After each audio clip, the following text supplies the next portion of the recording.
सत साहब दोस्तों, स्वागत है हमारे channel Kabira coaching centre with एडी में। दोस्तों हम लोग पढ़ रहे हैं क्लास 10th मैथ।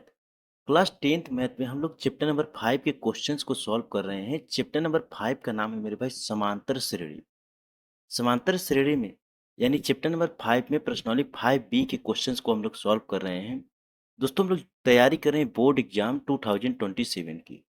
बोर्ड परीक्षा 2027 की हम लोग तैयारी कर रहे हैं। प्रश्नावली 5B में मेरे भाई पिछले वीडियो के माध्यम से हम लोगों ने क्वेश्चन नंबर जो 7 है उसमें कई क्वेश्चंस दिए थे, तो उन क्वेश्चनों को हम लोगों ने सॉल्व कर लिया। अगर आप लोगों ने उन क्वेश्चनों को नहीं देखा होगा तो डिस्क्रिप्शन में लिंक है, आप लोग जरूर देख लीजिएगा। दोस्तों एक चीज ध्यान रखिएगा, आप लोग आपकी मेहनत ही आपको सफलता दिलाएगी। जिस तरीके से आप लोग मेहनत करेंगे उसी तरीके से आप लोग का रिजल्ट आएगा। अगर कठिन परिश्रम करेंगे, कठिन मेहनत करेंगे तो अच्छा रिजल्ट ज़रूर आएगा। और मैं आशा करता हूँ कि जो भी चीज़ें आप लोग पढ़ते हैं, बहुत अच्छी तरीके से पढ़ते होंगे, रिवाइज़ करते होंगे, एक-एक क्वेश्चन को बहुत अच्छी तरीके से सॉल्व करते होंगे, समझते होंगे और एग्ज़ाम्पल भी ज़रूर लगाते होंगे। देखिए मेरे भाई, मैं कई बार आप लोग से बोला हूँ कि एग्ज़ाम्पल जो है आपके बोर्ड एग्ज़ाम में ज़रूर देखने को मिलता है। लगभग 25% जो है एग्ज़ाम्पल आपके बोर्ड एग्ज़ाम में देखने को मिल जाता है। ठीक है मेरे भाई। कहने का मतलब ये है कि 70 अंक का आपका बोर्ड एग्जाम आता है, तो उसमें से लगभग 15 से 20 नंबर आपका बोर्ड एग्जाम में एज इट इज आपके एग्जाम्पल देखने को मिल जाते हैं। तो आशा करता हूँ कि आप लोग बहुत अच्छी तरीके से एग्जाम्पल को भी सॉल्व कर रहे होंगे। मेरे भाई जो भी आप लोग तैयारी कर रहे हैं, जिस भी सब्जेक्ट को पढ़ रहे हैं, बहुत अच्छी तरीके से पढ़ा करिए, उनको रिवाइज भी किया करिए। बहुत ज़्यादा क्वेश्चंस लगाने की आवश्यकता नहीं है। जितना आप लोग पढ़ते हैं उसको अगर रिवाइज करते चलेंगे और थोड़ा बहुत संख्याएं को चेंज करके क्वेश्चन का प्रैक्टिस कर लेंगे तो इतना पर्याप्त है। बहुत ज़्यादा पढ़ने की आवश्यकता नहीं है मेरे भाई। सिलेबस के अनुसार पढ़िए, बस इतना पर्याप्त है। बहुत ज़्यादा अगर पढ़ने की कोशिश करेंगे, बहुत ज़्यादा इधर-उधर के चक्कर में पढ़ेंगे तो अच्छी तरीके से पढ़ नहीं पाएँगे और ना ही ये भी आपका कंप्लीट हो पाएगा जो सिलेबस है, और अदर तो कंप्लीट हो ही नहीं पाएगा। तो इसीलिए मैं आप लोग से बोलता हूँ कि बहुत अच्छी तरीके से पढ़ा करिए और जो भी पढ़ा करिए अपने सिलेबस के अनुसार उन चीज़ों को रिवाइज किया करिए। एक चीज़ ध्यान रखिएगा मेरे भाई, जो भी क्वेश्चन हम लोग सॉल्व करते हैं एनसीईआरटी एंड डॉक्टर मनोहरी दोनों बुक से एक क्वेश्चन को बहुत अच्छी तरीके से हम लोग सॉल्व करते हैं। ठीक है मेरे भाई। तो आज की वीडियो के माध्यम से question number 8, question number 9, question number 9 में 3 क्वेश्चन दिए हुए हैं, question number A, B and C. ये 3 क्वेश्चन जो क्वेश्चन नंबर 9 में उनको हम लोग सॉल्व करेंगे एंड क्वेश्चन नंबर जो 8 है उसको भी हम लोग सॉल्व करने वाले हैं। तो वीडियो में बने रहिएगा मेरे भाई, बहुत अच्छी तरीके से हम लोग एक-एक क्वेश्चन को समझने वाले हैं। तो चलिए क्वेश्चन नंबर 8। पहले हम लोग क्वेश्चन नंबर 8 को बहुत अच्छी तरीके से समझते हैं कि क्वेश्चन दिया क्या है, क्वेश्चन पूछ क्या रहा है, उसके बाद ही हम लोग क्वेश्चन को सॉल्व करेंगे। मैं आप लोग से बोलता हूँ कि कोई भी क्वेश्चन सॉल्व करने से पहले उस क्वेश्चन को समझना बहुत ज़्यादा इंपॉर्टेंट हो जाता है। जब तक आप क्वेश्चन को समझेंगे नहीं तो क्वेश्चन को सॉल्व नहीं कर पाएंगे। ठीक है मेरे भाई। तो चलिए क्वेश्चन नंबर हम लोग 8 को पहले अच्छी तरीके से पढ़ते हैं, समझते हैं, उसके बाद सॉल्व करेंगे। तो क्वेश्चन नंबर 8 क्या दिया हुआ है कि एक समांतर श्रेणी में 50 पद हैं। एक समांतर श्रेणी दिया हुआ है जिसमें कुल मिलाकर के 50 पद हैं, 50 पद। कितना मेरे भाई? 50 पद हैं जिसका तीसरा पद 12 है। इसमें कुल मिलाकर के एक समांतर श्रेणी दिया हुआ है, उसमें कुल मिलाकर के 50 पद दिए हुए हैं, 1 से लेकर के 50 पद दिए हुए हैं, 50 पद दिए हुए हैं। बोल रहा है कि इसमें इसमें जो उसका तीसरा पद है वो 12 है। तीसरा पद क्या है मेरे भाई? 12 है। और अंतिम पद 106 है। इसका 29वां पद ज्ञात कीजिए। ये तो क्वेश्चन के अनुसार समझा दिया मैं। अब मैं अपने अनुसार समझाता हूँ और अच्छी तरीके से आप लोग को समझ में आएगा। देखिए बोल क्या रहा है मेरे भाई कि 1 से लेकर के कुल मिलाकर के 50 पद दिए हुए हैं। कितने पद? 50 पद दिए हुए हैं। मान लीजिए 1, 2, 3 ऐसे लेते 50 पद दिए हुए हैं। इसमें से जो इसका तीसरा पद है मेरे भाई, क्या बोल रहा है? इसका तीसरा पद जो है, जो तीसरा पद है वो 12 दिया हुआ है। और इसका अंतिम पद जो है, जो जो 50वां पद है, अंतिम पद 106 दिया हुआ है। कितना? 106 दिया हुआ है। हम लोग से बोल रहा है कि 29वां पद क्या होगा? जो 29वां पद है वो क्या होगा? 29वां पद हम लोग से पूछ रहा है।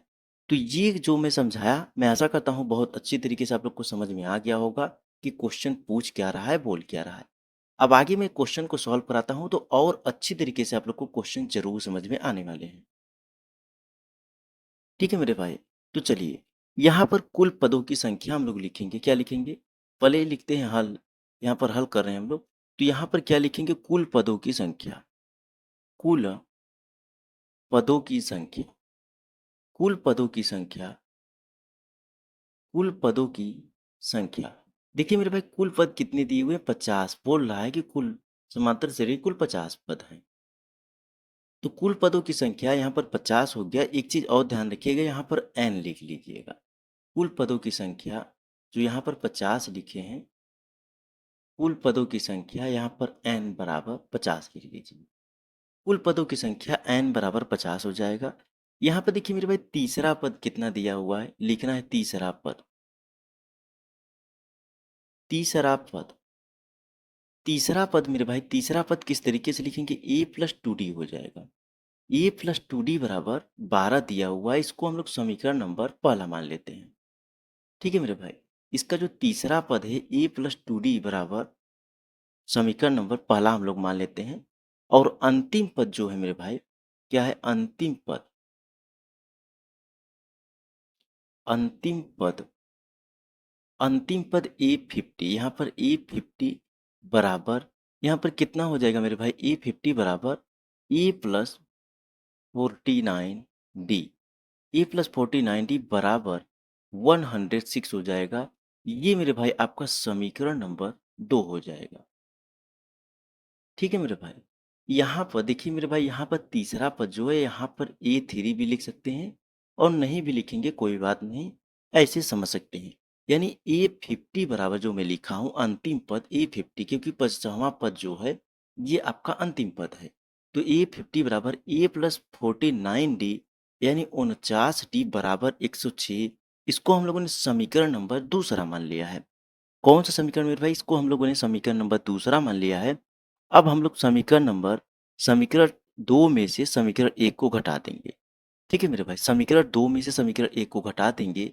तो यहाँ पर हम लोग लिखेंगे, क्या लिखना है, समीकरण, समीकरण 2 में से, समीकरण 2 में से समीकरण 1 को, समीकरण 1 को घटाने पर, समीकरण 2 में से समीकरण 1 को घटाने पर, तो यहाँ पर समीकरण नंबर 2 क्या है मेरे भाई, समीकरण नंबर 2 है a प्लस 49D बराबर 106 दिया हुआ है। ये समीकरण नंबर दूसरा है। और समीकरण नंबर पहला क्या है मेरे भाई, a plus two D, A plus two D बराबर 50 दिया हुआ है, 50 दिया हुआ है। ठीक है मेरे, sorry, a plus two D बराबर 12 है, ना कि 50। ये तो अंतिम पद 50 है ना। यहाँ पर a प्लस टू डी बराबर यहाँ पर 12 है, 12 दिया हुआ है। ठीक है मेरे भाई, अब हम लोग समीकरण नंबर 2 में से एक को हम लोग घटा देंगे। तो यहाँ पर a से a कट जाएगा, 49 में से हम लोग 2 को माइनस कर देंगे, तो यहाँ पर 47 बचेगा, यानी 47D बचेगा। बराबर यहाँ पर 106 में से 12 को हम लोग माइनस कर देंगे, 106 में से 12 को माइनस कर देंगे तो 94, 94 आ जाएगा। कितना आ जाएगा मेरे भाई, 94 आ जाएगा। अब आगे हम लोग क्या करेंगे, यहाँ पर देखिए d बराबर मेरे भाई 94 अपॉन में 47 हो जाएगा, 94 अपॉन में 47 हो जाएगा। इसको हम लोग सॉल्व करेंगे, इसको काट देंगे तो 2 बचेगा। कितना हो जाएगा मेरे भाई, 2 बचेगा, यानी d की जो वैल्यू है 2 आ जाएगी। कितनी आ जाएगी मेरे भाई, d की जो वैल्यू है वो आपका 2 आ जाएगा। अब क्या करेंगे, d का मान समीकरण नंबर हम लोग 1 में रख देंगे। किस में रख देंगे मेरे भाई, d की वैल्यू को हम लोग समीकरण नंबर 1 में रख देंगे, तो वहां पर a की वैल्यू हम लोग को मिल जाएगी। तो चलिए मेरे भाई, यहाँ पर d की वैल्यू यहाँ पर लिखेंगे, d का मान, d का मान समीकरण 1 में, d का मान समीकरण 1 में रखने पर d की वैल्यू को हम लोग समीकरण नंबर 1 में रख देंगे। तो d की वैल्यू क्या है मेरे भाई, 2 दिया हुआ है। और समीकरण नंबर पहला क्या है, a प्लस कितना दिया हुआ, a प्लस टू डी बराबर 12 दिया हुआ है, 12 दिया हुआ है। तो यहाँ पर d के स्थान पे हम लोग 2 को रखेंगे, यानी a plus 2 into D, 2 into 2 बराबर 12 हो जाएगा, यानी a प्लस 4 हो जाएगा मेरे भाई, a प्लस 4 बराबर 12 हो जाएगा। अब यहाँ पर a बराबर क्या हो जाएगा, 12 माइनस कितना हो जाएगा, 4 हो जाएगा, यानी a की वैल्यू जो है मेरे भाई 8 आ जाएगी। जो ए की वैल्यू है मेरे भाई वो आपकी 8 आ जाएगी। ए का जो मान है वो 8 आ जाएगा। अब आगे क्या ज्ञात करना है मेरे भाई? यहाँ पर देखिए डी की वैल्यू हम लोगों ने ज्ञात कर लिया, डी की वैल्यू 2 आ गया और ए की वैल्यू जो हम लोगों ने ज्ञात किया वो 8 आ गया। तो अब आगे हम लोग को क्या पूछ रहा है क्वेश्चन में? 29वां पद ज्ञात करने के लिए बोल रहा है। जब तक हम लोग डी और ए की वैल्यू नहीं ज्ञात करते तब तक जो फार्मूला है किसी पद को ज्ञात करने का वो नहीं लगा पाते। तो यहाँ पर मेरे भाई 29वां पद हम लोग से ज्ञात करने के लिए बोल रहा है। क्या बोल रहा है? 29वां पद, 29वां पद। इसको ज्ञात करने के लिए हम लोग क्या कौन सा फार्मूला लगाना होगा मेरे भाई? सूत्र लिख रहा हूँ यहाँ पर। 29वां पद ज्ञात करने के लिए देखिए मेरे भाई, कोई भी पद ज्ञात करने के लिए बोले तो यही फार्मूला लगेगा जो मैं लिख रहा हूँ। कौन सा फार्मूला मेरे भाई? ए एन बराबर a plus n minus one d हो जाएगा। A plus n minus one d हो जाएगा। अब देखिए मेरे भाई, ए एन, एन बराबर क्या है मेरे भाई? चलिए दिखाता हूँ। एन बराबर हम लोगों ने क्या रखा हुआ है? एन की जो वैल्यू है वो 29 आपकी हो जाए। देखिए एन की वैल्यू जो है मेरे भाई 29 हो जाएगी, क्योंकि 29वां पद हम लोग को ज्ञात करने के लिए बोल रहा है। तो ए 29 बराबर, यहाँ पर ए बराबर 8 हो जाएगा plus n minus one. N बराबर कितना हो जाएगा मेरे भाई? 29 हो जाएगा। 29 माइनस वन हो जाएगा और डी की वैल्यू जो हम लोगों ने ज्ञात किया है वो 2 ज्ञात किया है, 2 सॉल्व किया हुआ है। तो ए 29 बराबर यहाँ पर 8 प्लस, यहाँ पर 29 में से 1 को हम लोग माइनस कर देंगे तो 28 हो जाएगा और इंटू 2 ऐसे ही रहेगा। आगे ए 29 बराबर कितना मेरे भाई? ए 29 बराबर यहाँ पर 8 प्लस, यहाँ पर 28 का मल्टीप्लाई 2 में कर देंगे तो कितना हो जाएगा? 56 हो जाएगा, 56 हो जाएगा। तो ए 29 बराबर कितना हो जाएगा? इसको हम लोग ऐड कर देंगे तो 64 हो जाएगा, 64 हो जाएगा। यानी इसका जो 29वां पद है वो 64 हो जाएगा। कितना हो जाएगा मेरे भाई? इसका जो 29वां पद है 64 हो जाएगा, 64 हो जाएगा। इसका जो 29वां पद है मेरे भाई वो 64 हो जाएगा, 64 हो जाएगा। तो यहाँ पर हम लोग को क्या लिखना है? यहाँ पर लिखना है अतः, अतः इस समांतर, इस समांतर, अतः इस समांतर श्रेणी, श्रेणी का 29वां पद, 29वां पद कितना हो जाएगा? 64 होगा। ठीक है मेरे भाई, कितना हो जाएगा? 64 हो जाएगा। तो चलिए आगे हम लोग क्वेश्चन नंबर जो 9 है उसका ए नंबर क्वेश्चन को हम लोग सॉल्व करने वाले हैं। ठीक है मेरे भाई, तो ये क्वेश्चन जो भी मैं पढ़ाया क्वेश्चन नंबर 8 वो आप लोग को जरूर बहुत अच्छी तरीके से समझ में आ चुका होगा।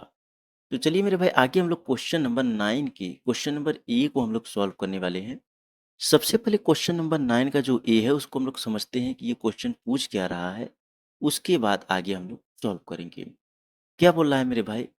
क्या समांतर श्रेणी 11852 का एक पद -150 है? क्या बोल रहा है? क्या समांतर श्रेणी 11852 का एक पद जो है वो 150 है? यानी हम लोग को ये बताना है इसका कौन सा पद 150 होगा, 150 होगा। ठीक है मेरे भाई, तो चलिए हम लोग आगे इसको सॉल्व करते हैं, समझते हैं क्वेश्चन को। तो यहाँ पर हम लोग क्वेश्चन नंबर 9 को, 9 के ए नंबर क्वेश्चन को भी हल कर रहे हैं।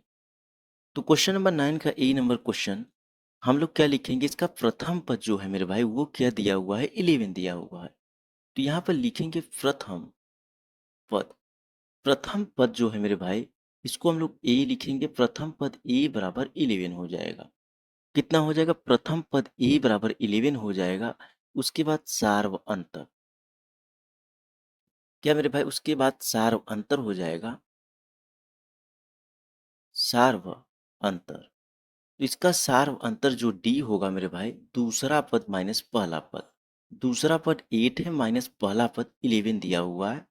तो इसको हम लोग सॉल्व करेंगे। 8 में से 11 को माइनस कर देंगे तो यहाँ पर -3 आ जाएगा। कितना आ जाएगा मेरे भाई? -3 आ जाएगा। उसके बाद आगे हम लोग से क्या बोल रहा है? आगे मतलब हम लोग को क्या लिखना है? यहाँ पर आगे हम लोग को लिखना है कुल पद। इसका कुल पद जो कितना दिया हुआ है 150 दिया हुआ है, 150 दिया हुआ है, माइनस 150 है। तो यहाँ पर हम लोग लिखेंगे कुल पद जो है मेरे भाई, कुल पद, कुल पद यानी ई एन बराबर कितना हो जाएगा, माइनस 150, 150 हो जाएगा, माइनस 150 हो जाएगा। फार्मूला वही लगाना है जो पीछे वाले क्वेश्चन में हम लोगों ने लगाया, यानी क्वेश्चन नंबर 8 में जो हम लोगों ने लगाया, सेम वही फार्मूला लगने वाला है। तो यहाँ पर लिखेंगे मेरे भाई, यहाँ पर सूत्र लिखेंगे, कौन सा सूत्र लगेगा, जो पीछे हम लोगों ने क्वेश्चन में लगाया हुआ है। तो यहाँ पर ए एन बराबर a plus n minus one d हो जाएगा।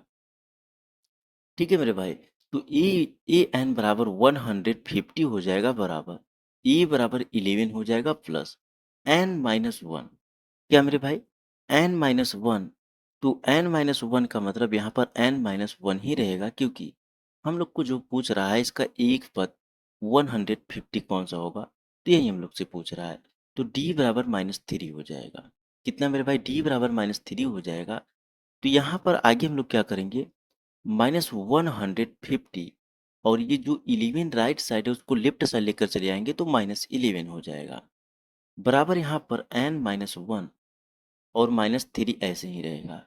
यहाँ पर -150 -11 हम लोग इसको जब ऐड करेंगे तो कितना हो जाएगा मेरे भाई, यहाँ पर आएगा आएगा -161 हो जाएगा, 161 हो जाएगा, बराबर एन माइनस वन और -3 ऐसे ही रहेगा।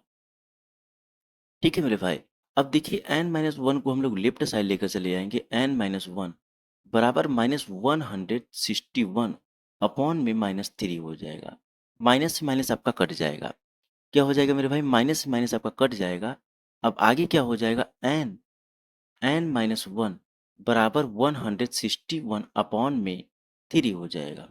अब देखिए मेरे भाई, एन बराबर यहाँ पर जो प्लस सॉरी -1 है लेफ्ट साइड, इसको राइट साइड लेकर चले आएंगे तो -161 अपॉन में 3 प्लस 1 हो जाएगा।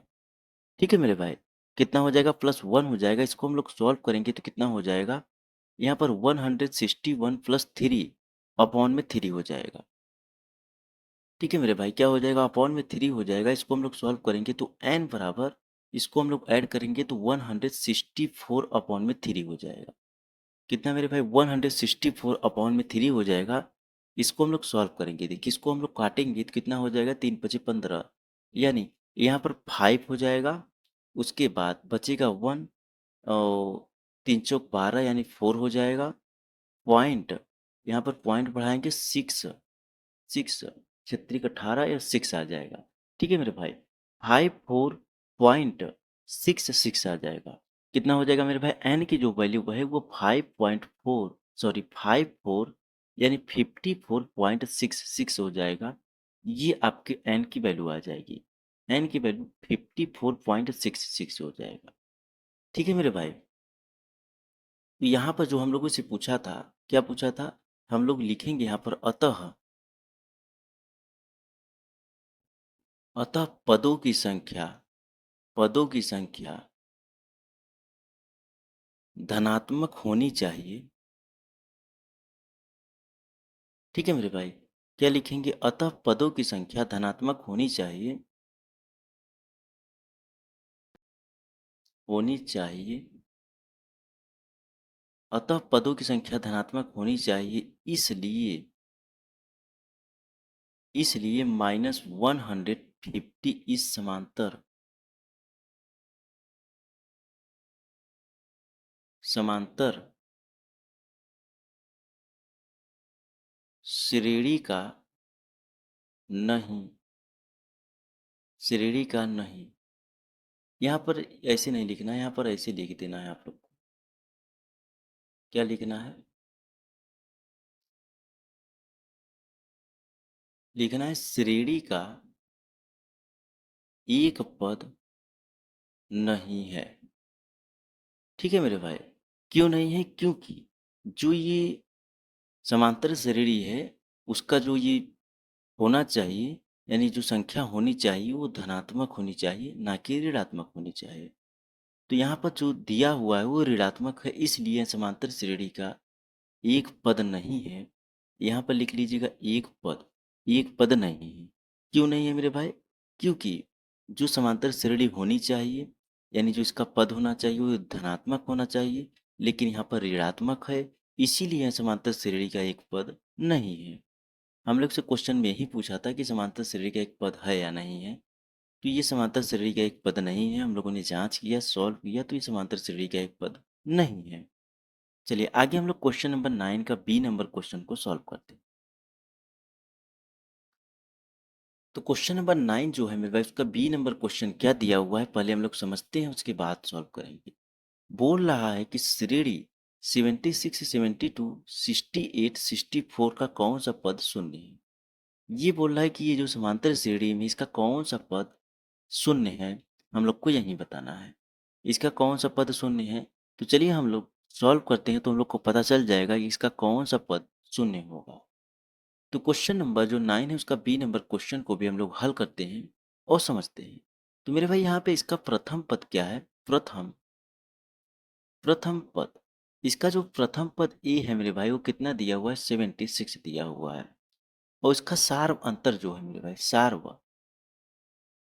इसका जो सार्व अंतर डी है मेरे भाई, वो कितना हो जाएगा? 72 माइनस 76 हो जाएगा। यानी दूसरा पद माइनस पहला पद, दूसरा पद 72 दिया हुआ है, जो इसका पहला पद है 76 दिया हुआ है। तो 72 में से 76 को हम लोग माइनस करेंगे तो यहाँ पर -4 आ जाएगा। कितना आएगा मेरे भाई? -4 आ जाएगा। ठीक है। अब हम लोग को ज्ञात किस लिए करना है? शून्य पद के लिए। शून्य पद के लिए हम लोग को ज्ञात करना है, तो यहाँ पर क्या लिखेंगे? शून्य पद, शून्य के लिए लिख लीजिए या शून्य पद के लिए लिख लीजिए। शून्य के लिए तो ए एन बराबर कितना हो जाएगा मेरे भाई? 0 हो जाएगा। कितना हो जाएगा? ए एन बराबर 0 हो जाएगा। यानी जो पदों की संख्या दी हुई है वो शून्य शून्य पद के लिए दिया हुआ है, तो इसका जो पद होगा वो शून्य हो जाएगा। ठीक है। तो आगे हम लोग क्या करेंगे? वही जो पीछे वाले क्वेश्चन में हम लोगों ने फार्मूला लगाया था, वही फार्मूले को हम लोग लगा लेंगे। तो क्या है मेरे भाई? ए एन बराबर a plus n minus one d हो जाएगा। तो ए एन बराबर शून्य हो जाएगा। ए बराबर कितना दिया हुआ है मेरे भाई? ए बराबर 76 दिया हुआ है, प्लस उसके बाद एन माइनस वन हम लोग को ज्ञात करना है, यानी एन ज्ञात करना है हम लोग को, और -4 दिया हुआ है। -4 दिया हुआ नहीं है, डी जो समांतर सार्वंतर है डी, वो हम लोगों ने ज्ञात किया है, तो -4 आया हुआ है। तो यहाँ पर क्या हो जाएगा? 0 हो जाएगा मेरे भाई। 0 बराबर 76। तो यहाँ पर क्या हो जाएगा? 0 बराबर 76। उसके बाद आगे क्या होगा मेरे भाई? यहाँ पर देखिए एन माइनस वन और जो -4 दिया हुआ है इसका हम लोग मल्टीप्लाई कर देंगे, यानी एन माइनस वन में -4 का हम लोग मल्टीप्लाई कर देंगे। तो यहाँ पर कितना आ जाएगा मेरे भाई? यहाँ पर देखिए, यहाँ पर आ जाएगा 4, 4n, 4n और प्लस 4 हो जाएगा। 4n प्लस 4, यहाँ पर -4n हो जाएगा और +4 हो जाएगा। ठीक है मेरे भाई। इतना होने के बाद अब देखिए यहाँ पर 0 बराबर 76 और -4n प्लस 4 हो जाएगा। कितना हो जाएगा? 0 बराबर 76 -4n प्लस 4 हो जाएगा। ठीक है मेरे भाई। अब यहाँ पर देखिए मेरे भाई, 0 बराबर यहाँ पर 76 यानी -4n कर देंगे, 76 प्लस 4 कर देंगे, तो कितना हो जाएगा मेरे भाई? 80, 80 हो जाएगा। कितना हो जाएगा? +80 हो जाएगा। उसके बाद जो ये दिया हुआ है -4n, इसको लेफ्ट साइड लेकर चले आएंगे, तो यहाँ पर माइनस और माइनस है राइट साइड में, तो लेफ्ट साइड आएगा, तो यहाँ पर प्लस हो जाएगा। यानी 4n बराबर 80 हो जाएगा, 80 हो जाएगा। तो n बराबर 80, 80 अपॉन में 4 हो जाएगा। इसको हम लोग काट देंगे तो कितना आ जाएगा मेरे भाई? 20 आ जाएगा, 20 आ जाएगा। कितना आ जाएगा मेरे भाई? 20 आ जाएगा, 20 आ जाएगा। यानी n बराबर 20, 20 हो जाएगा। ठीक है मेरे भाई। तो इसका जो 20वां पद है वो शून्य हो जाएगा। जो इसका पूछ रहा था क्वेश्चन में, इसका शून्य पद कौन सा होगा, तो 20वां पद जो है इसका हो जाएगा, शून्य हो जाएगा। तो यहाँ पर लिखेंगे अतः इस श्रेणी का इस श्रेणी का अतः इस श्रेणी का 20वां पद 20वां पद शून्य है, अतः इस श्रेणी का 20वां पद जो है वो शून्य हो जाएगा मेरे भाई। इस श्रेणी का 20वां पद शून्य हो जाएगा। तो क्वेश्चन नंबर जो 8 था वो भी हम लोगों ने सॉल्व किया। क्वेश्चन नंबर 9 का ए नंबर भी क्वेश्चन हम लोगों ने सॉल्व किया। क्वेश्चन नंबर जो 9 है उसका बी नंबर भी क्वेश्चन हम लोगों ने सॉल्व किया। तो क्वेश्चन नंबर जो 9 का सी नंबर क्वेश्चन है उसको आप लोग खुद से सॉल्व कर लीजिएगा। ठीक है मेरे भाई। चलिए मैं बता देता हूँ थोड़ा सा। आप लोग क्वेश्चन नंबर 9 का जो सी नंबर क्वेश्चन है उसको आप लोग खुद से सॉल्व कर लीजिएगा, क्योंकि जो क्वेश्चन नंबर 9 का बी नंबर क्वेश्चन है सेम वही क्वेश्चन है, सिर्फ संख्याएं बदल कर दिया हुआ है। वहां पर शून्य पद ज्ञात करने के लिए बोल रहा था। इसका शून्य पद को मतलब इसका जो शून्य पद है वो कौन सा पद हो जाएगा, कौन से पद पे शून्य आएगा, यही हम लोग से ज्ञात करने के लिए बोल रहा था। तो यहाँ पर जो 104 है इसका कौन सा पद 104 होगा ये हम लोग से ज्ञात करने के लिए बोल रहा है। वहां पर इसका कौन सा पद शून्य था, शून्य होगा वो ज्ञात करने के लिए बोल रहा था। यहाँ पर बोल रहा है कि इसका कौन सा पद शून्य 104 है ये ज्ञात करने के लिए बोल रहा है। इसका ऐसा कौन सा पद होगा जो 104 हो जाएगा। ठीक है मेरे भाई। तो यहाँ पर क्वेश्चन नंबर जो सी है ये आप लोग खुद से सॉल्व कर लीजिएगा, ये आप लोग के लिए होमवर्क। यहाँ पर एक चीज ध्यान रखिएगा, इसका जो पहला पद है मेरे भाई वो आपका 4 हो जाएगा। जो सार अंतर है 9 माइनस 4, यानी दूसरा पद माइनस पहला पद कर देंगे तो यहाँ पर इसका जो सार अंतर है वो 5 हो जाएगा। और जो पद ज्ञात करने के लिए बोला इसका nवां पद जो भी होगा वो आपका ए एन बराबर 104 हो जाएगा। उसके बाद फार्मूला वही लगेगा जो पीछे क्वेश्चन नंबर 8 9 का ए और 9 का बी नंबर क्वेश्चन में लगाया हुआ है, सेम वही फार्मूला लगने वाला है। तो आशा करता हूँ मेरे भाई जो भी क्वेश्चंस आप लोगों ने सॉल्व किया, यानी जो भी क्वेश्चंस मैं सॉल्व कराया आप लोग को बहुत अच्छे तरीके से समझ में आ गया होगा। अगर समझ में आया होगा तो क्वेश्चन नंबर 9 का सी नंबर क्वेश्चन आप लोग खुद से सॉल्व कर लीजिएगा। और आशा करता हूँ कि जो भी चीज़ें मैं पढ़ाया आप लोग को बहुत अच्छी तरीके से समझ में आया होगा और आप लोग अच्छी तरीके से मेहनत करेंगे। अगर मेहनत अच्छा करेंगे तो रिजल्ट अच्छा ही आएगा। ठीक है। तो आप लोग अच्छी तरीके से पढ़ेंगे और जो भी क्वेश्चंस पढ़ा करिए उन क्वेश्चनों को रिवाइज जरूर किया करिए। ये 100% मान लीजिए कि रिवाइज करने वाला स्टूडेंट अच्छा नंबर लाता ही लाता है। देखिए कोई भी चीज़ पढ़ा करिए ईमानदारी के साथ पढ़ा करिए और मेहनत से पढ़ा करिए। ठीक है। मिलता हूँ फिर से एक नई वीडियो में। धन्यवाद।